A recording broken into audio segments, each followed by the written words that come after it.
कराची में एक और बच्चा लापता हो गया। कोरंगी केडीए एम्प्लॉइज सोसाइटी से 12 साला मोहम्मद हसन 2 रोज कबल घर से मदरसे जाने के लिए निकला था। मजीद तफसीलात जानते हैं शाजिब हुसैन से। शाजिब, आगाह कीजिएगा।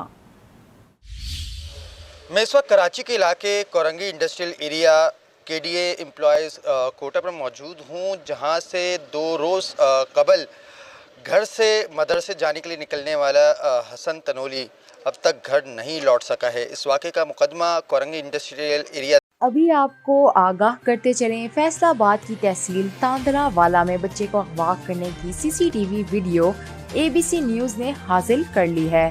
हमारे साथ तहसील तांदरावाला से हमारे नुमाइंदा हाफिज नवीद मौजूद हैं। जी नवीद, आगाह कीजिएगा। तांदरावाला थाने सिटी के इलाके में अगवाकार मुतहर्रक हो गए। जामिया मस्जिद सबज गुंबर रोड की अकबी गली में 2 नकाबपोश अगवाकारों ने बच्चे को उठा लिया। बच्चे को अगवा करने की सीसीटीवी फोटो भी वसूल हो गई। फोटो में वाज़ेह देखा जा सकता है कि मोटरसाइकिल सवार अगवाकार बच्चे को जबरदस्ती उठाकर ले गए। बच्चे ने मोटरसाइकिल पर बैठने के दौरान मुज़ाहमत की, लेकिन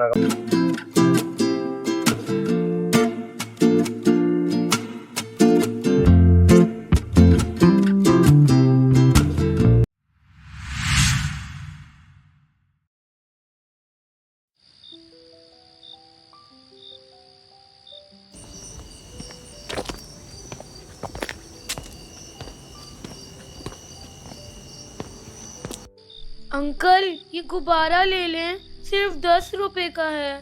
देखें कितना खूबसूरत है ना। अंकल, ये बिस्किट ले ले, बिल्कुल ताज़ा है, सिर्फ 50 रुपए का डब्बा है। नहीं बेटा, मुझे बिस्किट नहीं लेने हैं। अंकल, मेरे पास बहुत अच्छी अच्छी चॉकलेट्स हैं, आप ले ले। नहीं लेनी है। कराची में एक और बच्चा लापता हो गया। कोरंगी केडीए एम्प्लॉइज सोसाइटी से 12 साला मोहम्मद हसन 2 रोज कबल घर से मदरसे जाने के लिए निकला था। अभी आपको आगाह करते चलें, फैसलाबाद की तहसील तांदरावाला में बच्चे को अगवा करने की सीसीटीवी वीडियो एबीसी न्यूज़ ने हासिल कर ली।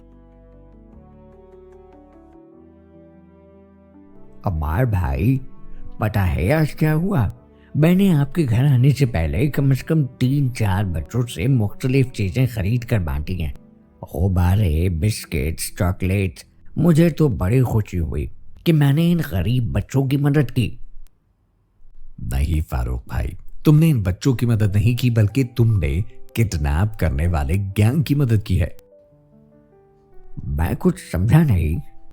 फारूक भाई, न्यूज और सोशल मीडिया पर देखा जाए तो किडनैपिंग के वाकयात में कितना ज्यादा इजाफा हो चुका है, लेकिन क्या आपने कभी ये नहीं सोचा कि ये बच्चे जो आधी आधी रात को अकेले सड़क पर खड़े होते हैं, तो ये तो कभी किडनैप नहीं होते, और आपके और मेरे जैसे लोगों के बच्चे अगर 1 मिनट के लिए भी हमारी नजरों से ओझल हो जाएं तो वो किडनैप हो जाते हैं। फारूक भाई, मेरी बात गौर से सुने कि ये बच्चे कोई गरीब मिस्कीन बच्चे नहीं होते, बल्कि इनके पीछे एक मुनज़्ज़म माफिया है जो इन मासूम बच्चों को किडनैप करता है। ये बच्चे कहीं से किडनैप करके लाए गए होते हैं और यहाँ पर एक नए तरीके से उनसे भीख मंगवाई जाती है, और हमारे जैसे लोगों की वजह से जो इन बच्चों को देखकर रहम और तरस खाते हैं, इनसे चीजें खरीद लेते हैं। तो इसी वजह से इन माफियाज का ये बिजनेस बहुत ज्यादा बढ़ गया है। इनको पता है कि एक आम आदमी या बड़ी औरत से ज्यादा लोग एक बच्चे पर ज्यादा रहम और तरस खाकर उससे चीज खरीद लेंगे, तो ये दूसरे शहरों से बच्चों को किडनैप करके यहाँ लाते हैं और यहाँ से किडनैप करके बच्चों को दूसरे शहरों में ले जाते हैं। अरे अम्मार भाई, बात तो आपकी ठीक है, लेकिन ये तो कानून नाफिज करने वाले इदारों का काम है ना कि इस माफिया को पकड़ें। जी फारूक भाई, जो कानून नाफिज करने वाले इदारों का काम है वो वही करेंगे, लेकिन हमें भी तो अपना फर्ज अदा करना चाहिए ना। भाई, हम भला इसमें क्या कर सकते हैं? हमारा फर्ज ये है कि हम इन मासूम बच्चों से चीजें खरीद कर इन गैंग्स को माली तौर पर सपोर्ट ना करें। हर गुब्बारा, हर बिस्किट, हर चॉकलेट जो हम खरीदते हैं वो इन मुजरिमों के लिए एक नया रास्ता खोलता है और किसी और बच्चे के अगवा का सबब बनता है। जब हम इन बच्चों से चीजें नहीं खरीदेंगे तो शायद इन वाकयात में किसी हद तक कमी आ जाए।